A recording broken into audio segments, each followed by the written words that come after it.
अच्छा, वाकई? लेकिन आई थिंक उसका भी कुछ खास फायदा नहीं हुआ अली। हाँ, ठीक कहते हो तुम। माजी में मुझसे कई गलतियां हुई थी, लेकिन अब सब कुछ बदल गया है। हाँ, एक और बात। वैसे तो अफसून ने शायद तुम्हें बताया होगा कि वो मुझे नहीं चाहती, लेकिन ये सच नहीं, सच कुछ और है।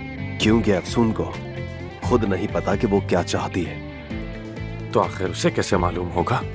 जानना चाहते हो? हाँ, जानना चाहता हूँ। तो फिर सच सुनोगे? हाँ, सुनूंगा।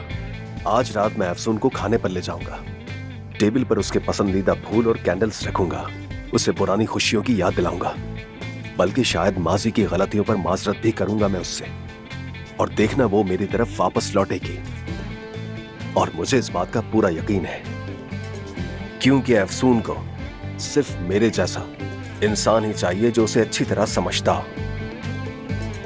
क्योंकि वो सिर्फ कामयाब लोगों के साथ ही रहना डिजर्व करती है, सेकंड क्लास के साथ नहीं। समझ गए तुम?